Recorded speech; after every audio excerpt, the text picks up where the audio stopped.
Hello guys, I'm Yusaku here, and today we're going to be talking about some Yugioh Vrains episode 16. Now, the first thing that stood out to me about this is going into this episode, reading the previews and everything, I was almost certain Yusaku and Aoi were definitely going to tag duel together against these two AIs at the same time, especially considering Yusaku seemed in a pretty bad situation since he had essentially no cards in his hand, because then if it was a tag duel, he could have leaned on Aoi to basically protect him until he could replenish his resources within the context of the duel.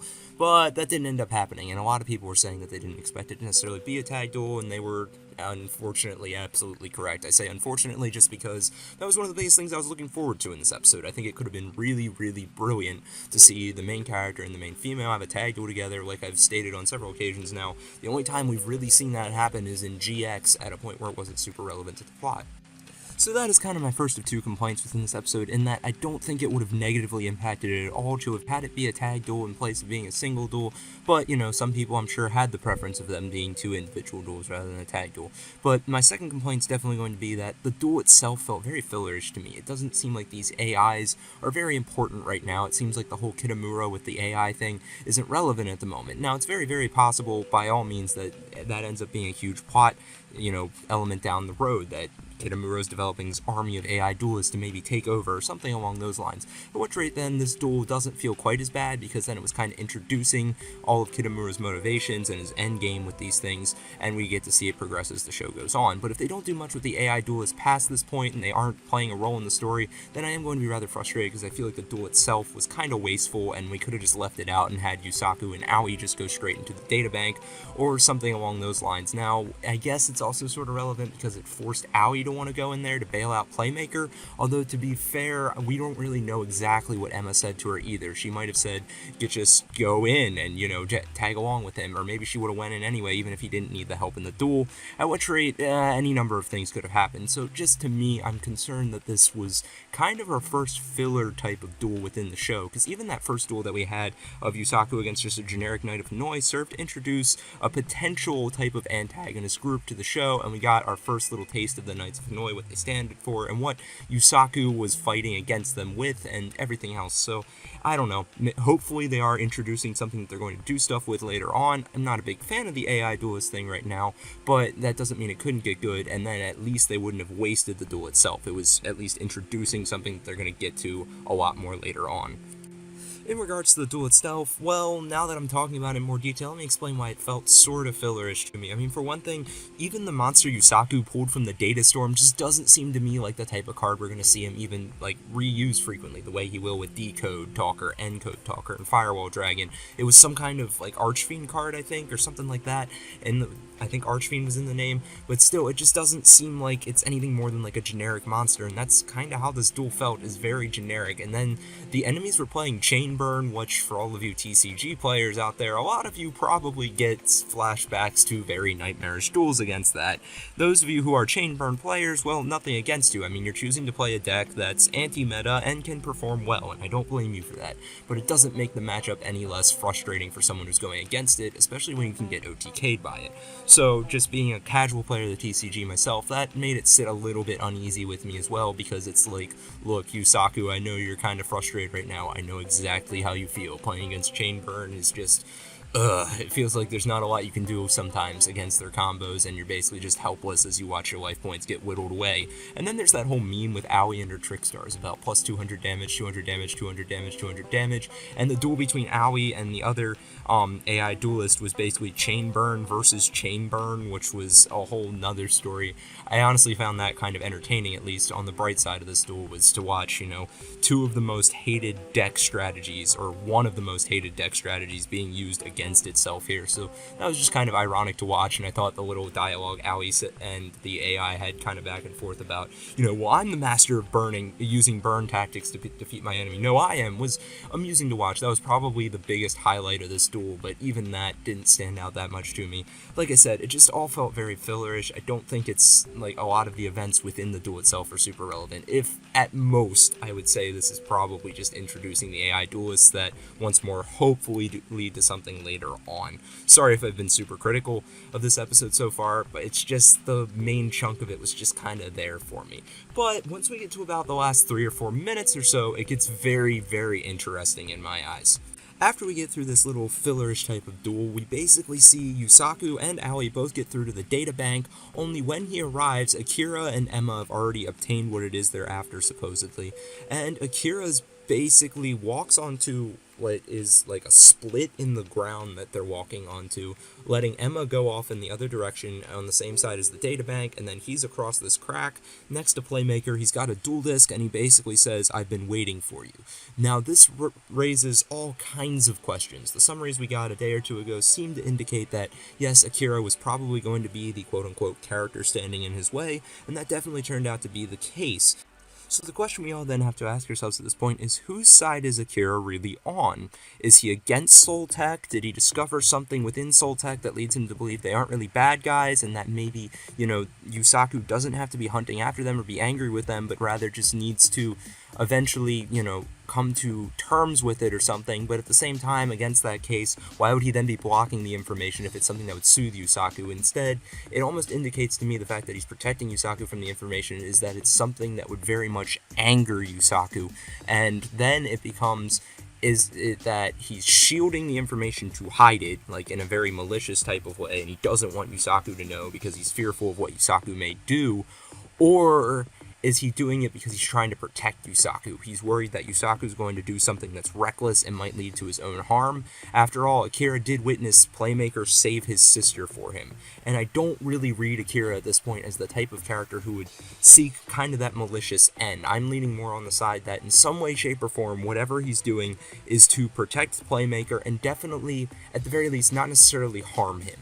I don't think Akira's intentions are malicious because I think he does feel a lot of gratitude towards Playmaker for saving his sister. We saw how desperate of a situation he felt he was in when Spectre had infected Aoi with that virus and she was basically left helpless. He didn't know what to do, and Playmaker came to the rescue. And based on the fact that Akira has managed to show so much loyalty to Aoi, I have a feeling that he's going to find it very difficult to totally turn against Playmaker. So I think in some way, shape, or form, some weird angle, Akira at least views what he's doing as a way to either aid Playmaker or save him from something or something else. Now, what are the possibilities if we're going with that theory? Well, for one thing, it's possible that, and this comes to a key line of dialogue from Emma, when that split in the ground happened, Emma states this was not the plan.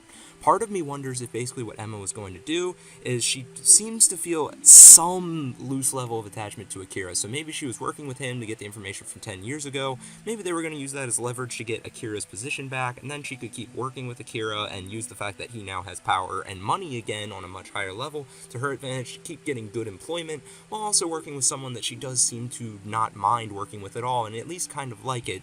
And then basically what they could also do is leave Playmaker trapped in the data bank, have him caught, and use that as further evidence for why Akira should get his old position back. So it's possible Emma was trying to set up some kind of a scam there, and then Akira bailed on it. So what does that indicate from my previous theory that Akira might be trying to help Yusaku in some way? Perhaps Akira discovers something about Yusaku within what happened 10 years ago. Maybe they were looking at the information, and whatever they found makes Akira kind of sympathize with Yusaku a lot more, and he doesn't want to see him get hurt any further, so he bails on the plan to trap them at that point, but he needs to not reveal the information to Yusaku either, so instead he's going to duel him, prevent him from getting the information, that way it doesn't come back to bite Akira in his position at Soul Technologies, which I'll reiterate, he cares about his position because he cares about Aoi, he needs the income in order to provide for her. So with all that being the case, then Yusaku doesn't get what he's looking for, no, but he's not trapped and at the total mercy of Soul either. Because my impression is basically when you lose a duel, you're more likely to log out. Maybe Akira's trying to force him to log out of Vrains, get out of that data bank. Maybe Akira figures if he wins the duel, there's some kind of like security feature on the duel disk he could use to force Yusaku to log out or something like that.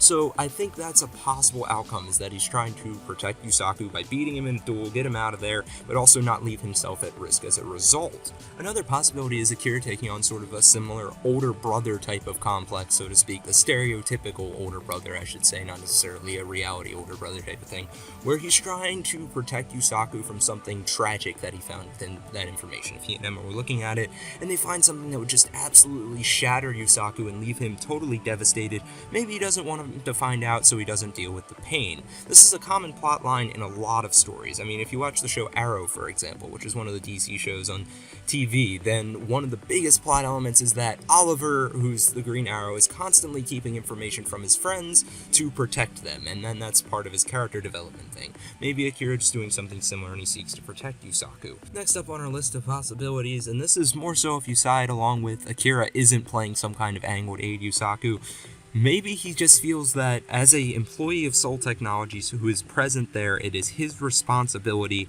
and in some way, shape, or form slightly redeeming to the fact that he basically just broke into his company's data, that he needs to be the one to duel Yusaku. He needs to be the one to take care of him, since he's the employee basically on duty at the moment when all this was happening. So he opts to duel him then, but then that returns to, once more, why was there the split in the board?